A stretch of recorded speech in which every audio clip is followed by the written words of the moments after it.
Bismillah wa salatu wa salamu ala rasulillah wa ala alihi wa ashabihi ajma'in. Quelques règles concernant la prière en commun. On ne va pas parler du statut de la prière en commun en islam, ça fera l'objet d'une autre intervention, mais plutôt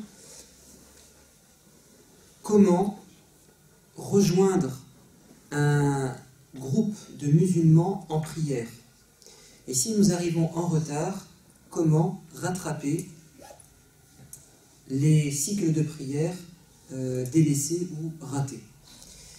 On va s'appuyer sur un hadith, une parole prophétique ou un épisode de la vie du prophète authentifié par Muslim et par Malik.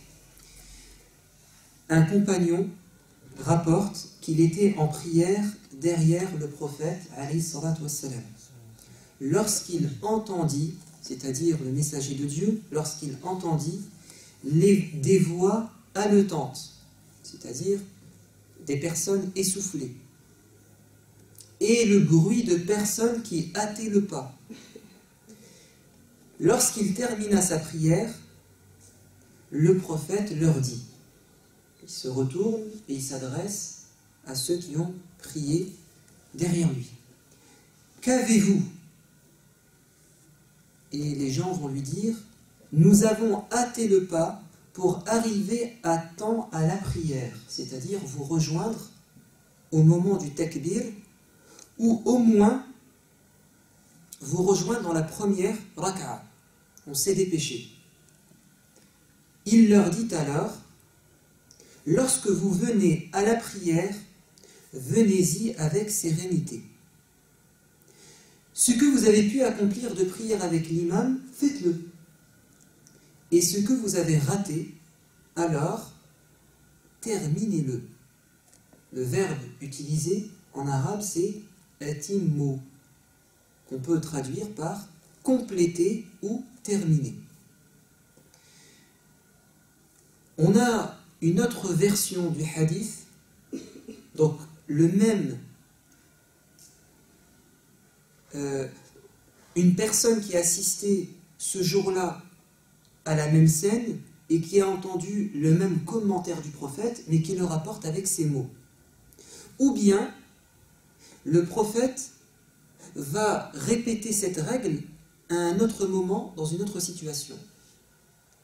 Je dis ça parce que vous allez voir qu'il y a une différence dans les termes employés, qui va donner lieu à une divergence entre les savants. Donc ce hadith, il est authentifié par Muslim et al-Bukhari. C'est un compagnon qui dit que le prophète alayhi salatu wassalam dit, lorsque l'annonce de la prière est faite, quand vous entendez le adhan, le grand ou le petit, le iqama, ne venez pas à la prière en courant, mais plutôt avec sérénité et respect. Accomplissez ce qui reste avec l'imam, puis rattrapez uqdu ce que vous avez raté. Donc, dans le premier hadith, le prophète demande aux gens qui arrivent en retard de compléter ou de terminer ce qui leur manque. Et dans le deuxième hadith, le prophète dit, vous devez rattraper. La question c'est, quand j'arrive en retard et qu'il me manque 1, 2 ou 3 raka'a, qu'est-ce que je fais? Est-ce que je rattrape ou je complète? Vous allez comprendre que ces deux termes donnent dans la réalité deux manières opposées de compléter ou de rattraper sa prière. Alors, je n'ai pas cité le cas où il nous manque 4 rak'at, parce que là, il n'y a pas de problème, puisque là, tu vas devoir recommencer dès le départ. Donc, si tu arrives alors que l'imam est en soujoud, le dernier, ou il est dans le tashahhud, avant qu'il ne quitte sa prière, tu as le mérite de la prière en groupe pour une bonne partie des savants, Parce que pour certains, il faut que tu aies rejoint le groupe alors qu'ils sont dans le dernier ruku'. Mais si tu les rejoins après le dernier ruku', la dernière inclination, donc tu dois rattraper 4, tu n'as pas la récompense de la prière en groupe. Pour d'autres, non. Si tu entres dans la prière en groupe avant le taslim, tu as cette récompense. Il y a une divergence.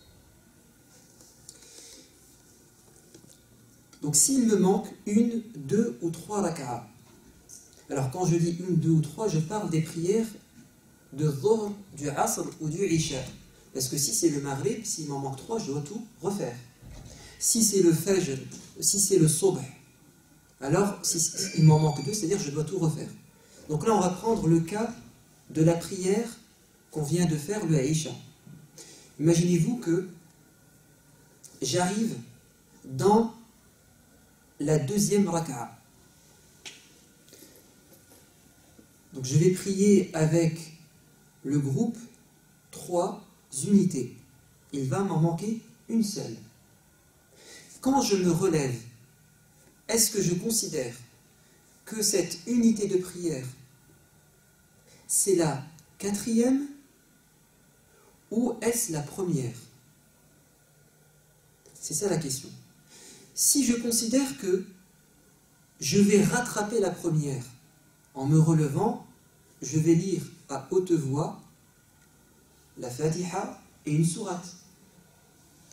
Mais si je considère que je vais terminer ma prière, j'en ai fait 3, il m'en reste une, c'est-à-dire la dernière, dans ce cas-là, je me relève et je lis la Fatiha à voix basse. Si on retient le terme atimmu, alors vous considérez qu'il vous reste la dernière du Isha.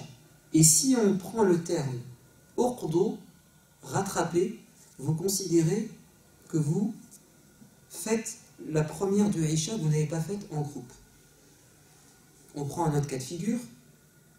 Dans le Maghrib, si j'arrive dans la deuxième raka'a, donc il m'en manque, ou disons dans la la deuxième, il m'en manque 2. Il m'en manque 2. C'est bien ça?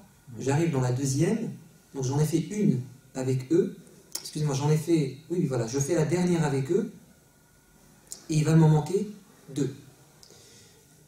Ou j'arrive dans la troisième. Pour le dire simplement, j'arrive dans la troisième du Maghrib, celle à voix basse, il m'en manque 2.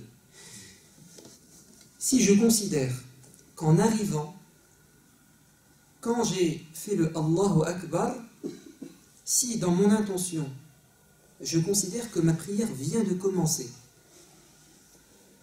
donc l'imam est en train de lire la Fatiha à voix basse. Si moi je pars du principe que ma prière commence maintenant, dans ce cas-là, je lis dans ma tête la Fatiha et une sourate, puisque c'est ma première du Maghrib. Je ne vais pas lire à haute voix, parce que je dois respecter l'imam. Mais mon intention est différente de celle de l'imam. L'imam, il est dans la troisième, moi je suis dans la première. Et quand je vais me relever pour terminer, c'est-à-dire la deuxième. Donc je vais dire la Fatiha, une sourate. Ensuite, je vais m'asseoir pour faire le tashahhud, et ensuite la troisième à voix basse. Mais si je prends l'autre avis, qui me demande de rattraper, dans la troisième raka'a, je rentre dans ma prière, j'ai la même intention que l'imam. C'est-à-dire, je lis que la Fatiha. Et là, je vais me relever en faisant ma première et ma deuxième. C'est-à-dire 2 unités successives à haute voix qui ne seront pas entrecoupées par un tashahhud. Donc, c'est 2 manières différentes de ramener ce qui nous manque. Soit on rattrape, soit on termine et on complète. D'où vient la divergence? Tout simplement de ces 2 hadiths rapportés par 2 compagnons différents, et chacun prétend que le prophète a utilisé un verbe différent. De là, les savants vont diverger. Certains vont dire, nous allons retenir qu'un seul verbe, pas le deuxième. On va devoir sélectionner, parce que les deux verbes nous donnent deux choses contradictoires. On ne peut pas faire les deux en même temps, il faut bien choisir. Donc les savants maliki, les savants hanafi par exemple, eux ils vous demandent de faire le qada, c'est-à-dire de rattraper. Comme ça vous conservez la même intention que l'imam. Et ils vous disent, mais ça c'est tout à fait logique. Pourquoi? Parce que notre prophète bien-aimé nous a dit, l'imam a été mis à cette place pour qu'il soit suivi. On doit suivre l'imam. Et ils vous disent, le suivre, pas simplement dans les gestes, mais même dans son intention. Il ne peut pas y avoir d'intention différente. Et c'est pour ça que ces savants, ils ne vous permettront pas de prier une prière obligatoire derrière un imam qui prie une prière surérogatoire, parce qu'il y a une différence dans l'intention. Ils ne vous permettront pas de prier derrière un voyageur, parce que le voyageur, il a l'intention de la prière du voyageur, et vous avez, et vice-versa. Ils ne vous permettront pas, par exemple, de prier derrière un imam qui est assis, qui a un handicap, par exemple, qui a mal au genou. Ils vous diront non, parce que vous allez faire le sujoud, lui, il va rester assis. Ou bien vous serez debout, lui, il sera assis. Il faut qu'il y ait une correspondance totale entre l'imam et celui qui est derrière. Autant dans la forme que dans le fond. Les autres savants vous disent, non, nous allons prendre comme verbe, non pas uqdu, mais atimmu. Et ces savants-là vous avancent un argument qui est, en tout cas moi qui m'a convaincu, ils vous disent, ce sont deux récits authentiques. On ne peut pas accuser le compagnon de mensonge, évidemment. Mais on peut dire qu'il s'est trompé, ou qu'il a oublié. Mais le mieux c'est de dire qu'en fait, il n'y a pas de contradiction entre les deux versions du hadith ou les deux paroles du prophète, parce qu'en arabe, on a des synonymes, et que le terme qada peut parfois prendre le sens de atamma, c'est-à-dire que parfois, dans la langue arabe, je dis qadaytu as-salat, si je devais le traduire littéralement, j'ai rattrapé ma prière. Mais ça peut aussi avoir le sens, j'ai accompli ma prière. Et c'est venu dans le Coran. فَإِذَا قَضَيْتُمُ الصَّلَاةَ فَاذْكُرُوا اللَّهَ قِيَامًا وَقُعُودًا. Et quand vous terminez votre prière, pourtant c'est le verbe qada, qui a été traduit ici par rattraper, ce qui te manque. Or dans le Coran, c'est le même verbe mais qui veut dire terminer et compléter. Donc il est synonyme de فَإِذَا أَتْمَمْتُمْ. Et c'est le même verbe qui est utilisé pour parler des rites du pèlerinage. فَإِذَا قَضَيْتُمْ مَنَاسِكَكُمْ. Quand vous allez achever, terminer les rites du pèlerinage. Et non pas quand vous allez rattraper, parce que vous avez fait une erreur. Donc ces savants vont dire, nous on a une solution très simple, on va faire converger les deux versions, ou les deux paroles du prophète. Soit le prophète, il a vraiment utilisé deux verbes différents, mais qui ont un sens commun, tous les deux veulent dire compléter, ou alors le prophète a utilisé dans les deux cas le même verbe, atimmu, mais c'est le compagnon qui a rapporté le sens par un synonyme. Et ça c'est possible. Quand une personne parle, parfois vous rapportez non pas à la lettre ce qu'il a dit, mot pour mot, mais vous ramenez des synonymes. Et ça ne change pas le sens. Donc soit le prophète a utilisé le même verbe et c'est le compagnon qui a ramené un synonyme, soit le prophète a utilisé deux verbes différents, mais c'est lui qui a utilisé des synonymes. C'est ce que vous disent la deuxième partie des savants. Et ils vous disent finalement, vous devez non pas rattraper, mais terminer. Mais il y a un problème, c'est que le prophète a dit, l'imam a été institué pour être suivi. Or là, vous ne le suivez pas dans votre intention. Vous êtes dans la première, lui il est dans la dernière. Il y a un problème. Ils vous disent, mais Nous disons qu'il doit y avoir une correspondance dans les gestes, pas dans l'intention. Ils vous disent, oui, ce hadith, nous, on le met en pratique. L'imam doit être suivi, mais pas totalement, dans les gestes.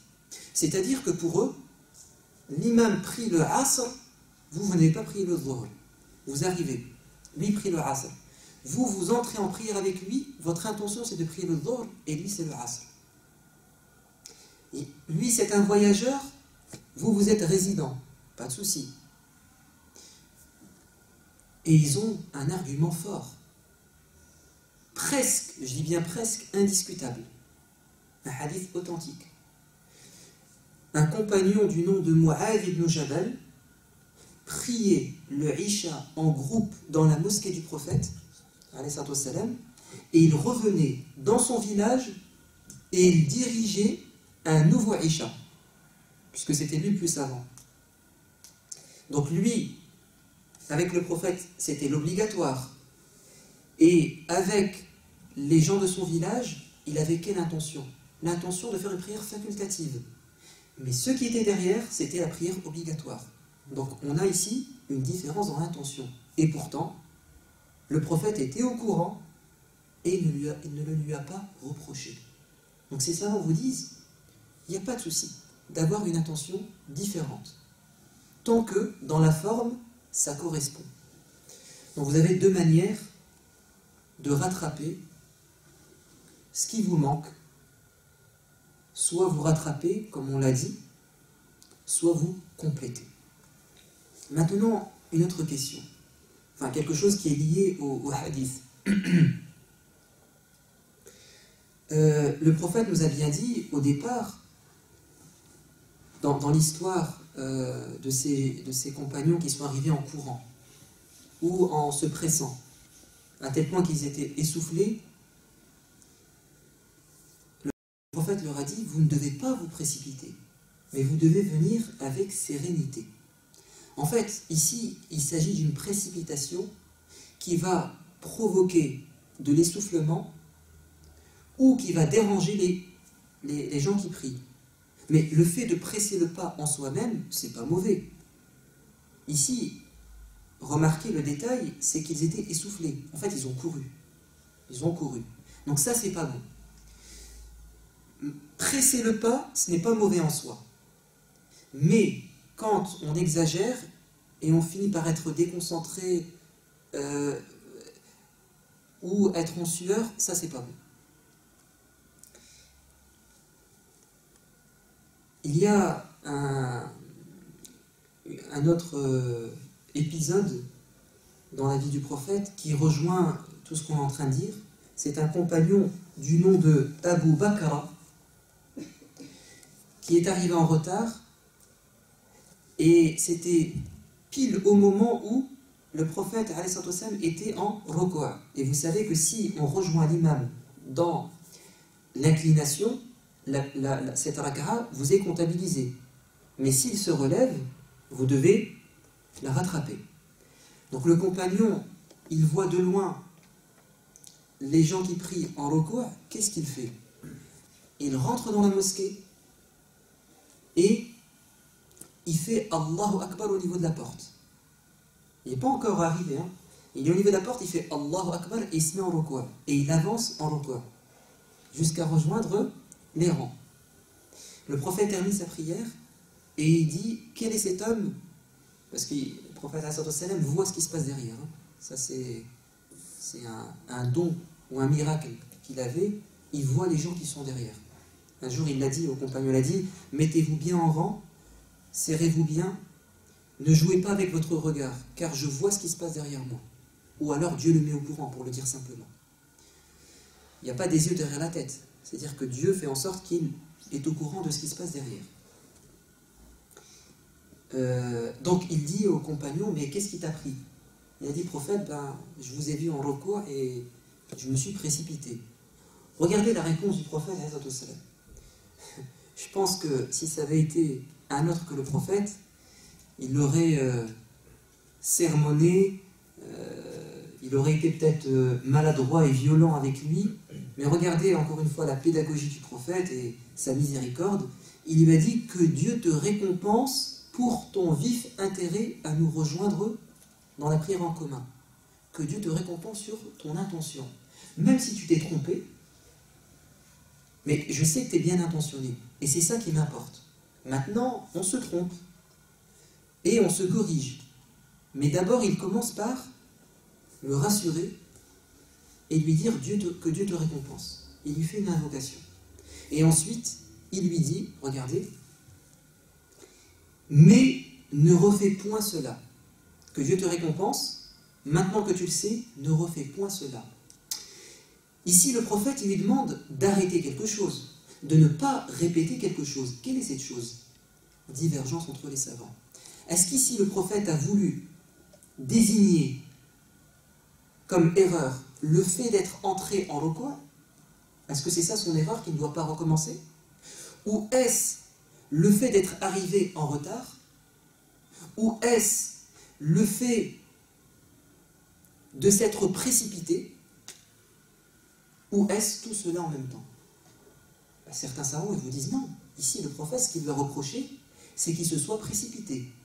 Il s'est précipité. Mais le fait qu'il soit rentré et qu'il ait fait Allahu Akbar et qu'il soit venu en recours, c'est possible. D'ailleurs, c'était ce que faisait Abdullah ibn Mas'ud, c'était ce que permettait Abdullah ibn Abbas et ce que permettait Abu Bakr al-Siddiq. Il vous disait c'est possible. Quand les gens sont en recours, tu rentres dans la mosquée, tu fais Allahu Akbar à la porte, tu te mets en recours et tu avances. Parce qu'ils vous disent ici, le reproche, il ne vise pas le recours, mais il vise la précipitation. Ou bien le fait d'être arrivé en retard, de manière générale. Certains savants vous disent non. Ici, son erreur, c'est qu'il ait fait un recours avant.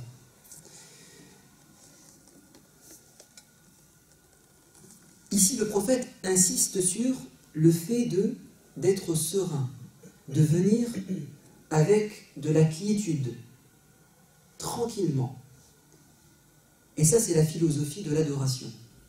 La philosophie dans l'adoration, c'est qu'elle soit accomplie avec concentration, avec application, autant que faire se peut. Parce que c'est quand on est dans cet état d'esprit que l'on est le plus en contact avec Dieu, et surtout qu'on fasse les choses avec envie et avec son cœur. Quand on fait les choses rapidement, eh bien, on rate beaucoup de bienfaits. Et c'est pour ça que notre prophète bien-aimé nous a dit, si la prière du Isha est annoncée et qu'on vous pose le Asha, c'est-à-dire le repas, donc vous êtes chez vous, et puis c'est l'heure du Isha, disons que vous êtes voisin de la mosquée, et puis voilà que le repas est posé. Par quoi vous commencez? Par le repas ou par la prière? Le prophète dit, commencez par le repas, pas par la prière. Délaissez la prière en commun et mangez. Je pense que si on disait ça à des gens, sans dire que c'est le prophète, ils vous diraient, toi, tu as un problème dans ta foi. Tu préfères manger qu'aller prier. La prière en commun, 27 fois meilleure. En fait, il faut comprendre que quand un repas est posé, de manière générale, c'est que vous avez faim. Et que ce repas vous attire.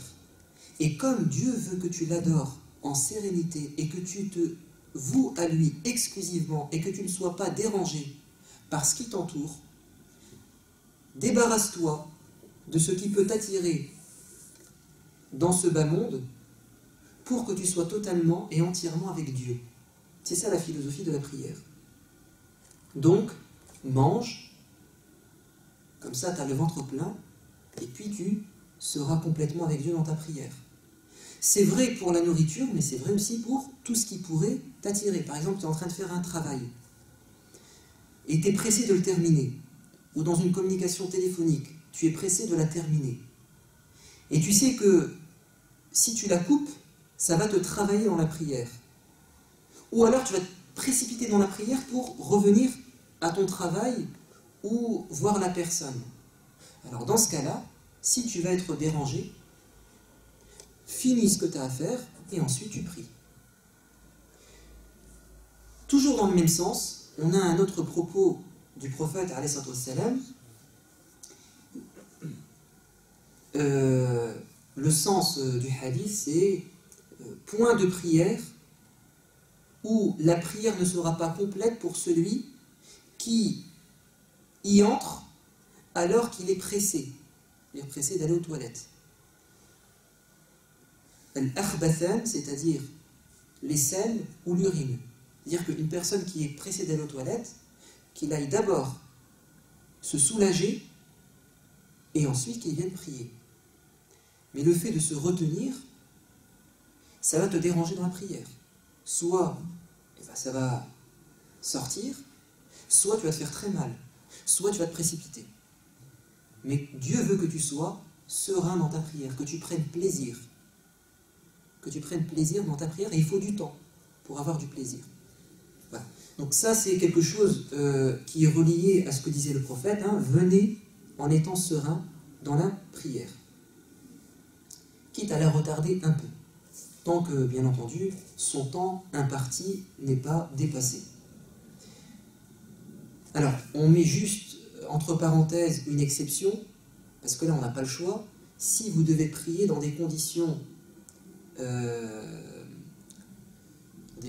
on va dire, difficiles, à l'extérieur, si vous voulez, évidemment, si vous devez choisir, parce que ça, c'est une question qui est souvent revenue, donc c'est bien de le dire ici, il y a des frères qui vous disent, donc je suis à l'extérieur, donc le travail ou l'école, je ne sais trop quoi, et c'est la prière du Maghrib. D'accord? Prière du Maghrib, donc on a 1 heure pour la prier. Et je suis encore à l'extérieur. Est-ce que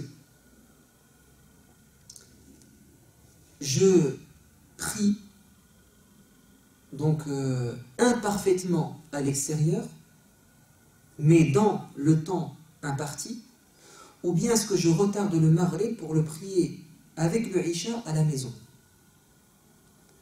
Donc ici, le plus important, ce n'est pas de prier le Maghrib dans son temps imparti, entre le coucher du soleil et les lueurs rouges, mais là, il faut mettre la priorité sur la sérénité.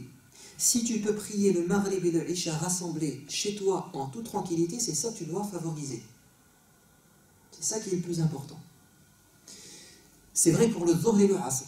Si je sais en été que je vais rentrer chez moi et que je vais pouvoir prier le Dhuhr et le Asr avant le Maghrib, autant les repousser pour les faire calmement à la maison. Maintenant, si ce n'est pas le cas, on est en hiver, le Dhuhr et le Asr ont un temps très court, je vais rentrer à la maison, ça sera déjà la nuit, ben là je suis dans l'obligation de prier où je suis, comme je peux, discrètement. Et ça, on en avait parlé, revenez à une vidéo sur internet qu'on a faite, la prière, une obligation souple, les ablutions, la facilité dans les ablutions, où on traite de cette question, comment prier malgré les contraintes. Donc, on a une certaine souplesse dans les horaires. Entre le début du Dhuhr et le fin du Asr, c'est un temps pour prier ces 2 prières de l'après-midi. Entre le Maghrib et le lever l'aurore, le Fajr, c'est un temps pour prier le Maghrib et le Isha, si on est dans des situations très délicates.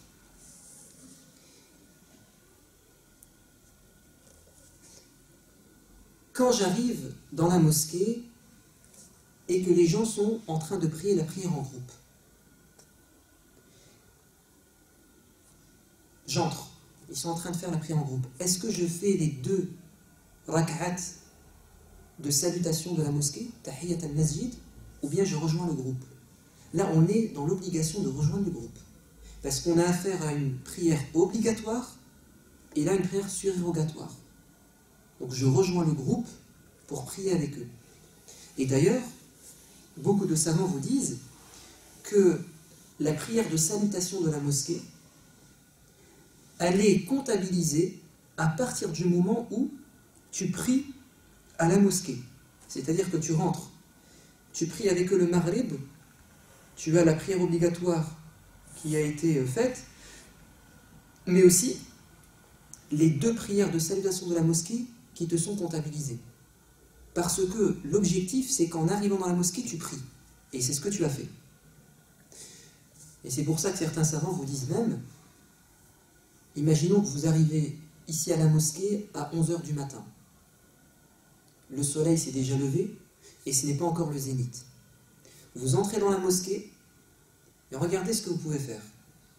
Vous pouvez prier 2 rak'at avec 3 intentions. L'intention de la salutation, de la prière de la salutation, l'intention du duha, parce qu'il y a une prière qui s'appelle ad-duha de 2 rak'at au minimum, mais ça peut aller jusqu'à 8, 10 ou plus. Et comme 3e intention, les 2 rak'at pour la prière de consultation, salat al-istikhara. Vous pouvez avoir ces 3 intentions en même temps. Parce que la prière de duha, ben c'est le fait de prier 2, 3, 4 rak'at, 5, 6 durant cette période. Et c'est ce qui a été fait. Et la prière de salutation de la mosquée, c'est le fait, quand tu viens dans la mosquée, de prier. Et c'est ce que tu as fait. Donc ce ne sont pas des intentions contradictoires, mais qui peuvent se rassembler, se compléter. Maintenant, si j'arrive dans la mosquée, c'est une prière en groupe, mais que moi, je n'ai pas accompli la prière précédente. Il prie le Isha, je n'ai pas prié le Maghrib. Il prie le Asr, je n'ai pas prié le Dhuhr.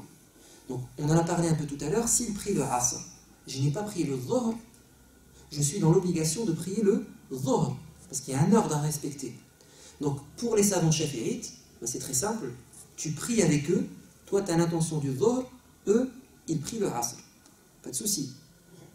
Pour certains savants, ceux qui vous disent qu'il ne peut pas y avoir d'intention différente, ils vous disent, tu pries avec eux le Asr, ensuite tu pries le Dhuhr et tu refais l'Asr. Pourquoi? Parce qu'en arrivant dans la mosquée, tu ne peux pas prier tout seul, vu qu'ils sont en groupe. Donc tu es obligé de prier avec eux. Mais comme tu ne peux pas prier autre chose que le Asr, donc tu pries l'Asr. Mais ce n'est pas ton Asr valide, parce qu'il te manque le Dhuhr. Et que tu dois respecter un ordre. Tu ne peux pas prier le Asr avant le Dhuhr, c'est pas possible. Donc tu pries avec eux, parce que tu es contraint. Ensuite tu pries le Dhuhr, que tu dois rattraper, et ensuite tu ramènes le Asr. Certains savants vous disent non. Tu es dans un cas spécifique. Tu es dans un cas spécifique. C'est que tu as une prière à rattraper. Tu dois la faire immédiatement. Dès que tu t'en souviens. Tu rentres à la mosquée, tu pries ton Dhuhr à part. Tant mieux si tu vas plus vite qu'eux et tu les rejoins, et tant pis s'ils terminent avant toi. En tout cas, tu commences par l'obligatoire. Parce que regardez, tu as une prière obligatoire à rattraper. Et tu as une prière surérogatoire pour toi. Qu'est-ce qu'on met en avant en termes de priorité? L'obligatoire avant le surérogatoire. Puisqu'on a dit que si tu pries que l'Asr, il ne sera pas comptabilisé, ça sera une prière surérogatoire. Donc tu as des avis différents. Un autre cas de figure, je rentre dans la mosquée, l'iqama n'a pas encore été faite. Donc j'entre, et par respect pour Dieu, je le salue. Les 2 prières de salutation. Mais à peine ai-je commencé qu'ils font l'iqama. Donc ils vont commencer le Isha, alors que moi j'ai à peine commencé la première de Tahiyat al-Masjid. Qu'est-ce que je fais? Vous avez un hadith qui vous dit, il ne peut pas y avoir 2 prières en même temps. Donc certains savants vous disent, tu coupes. Dès que tu entends l'iqama, puisque toi c'est une prière en plus, ça c'est une prière obligatoire, tu arrêtes. Tu fais le taslim où que tu sois. Et tu rejoins. D'autres savants vous disent non. Si tu as commencé, quand on commence une prière, il est très très compliqué de la quitter. Parce que tu es entré dans la sacralité de la prière. Tu es avec Dieu. Donc, tu te dépêches pour terminer et tu les rejoins. Et évidemment, tu termineras avant eux. Vu que toi, c'est 2 et eux, c'est 4, 3. Et tu as commencé avant eux, donc tu termineras avant eux. Maintenant, moi, mon conseil, c'est que vous devez être intelligent, parce que c'est des cas qui peuvent se présenter. Vous arrivez, et vous voyez que les gens sont assis, vous priez les 2 rak'at de Tahiyat al-Masjid, mais vous le faites en arrière. N'allez pas devant, allez en arrière, parce que si l'iqama est faite, ils vont se mettre en rang, et il se peut que vous soyez en plein milieu d'un rang, et là vous allez déranger.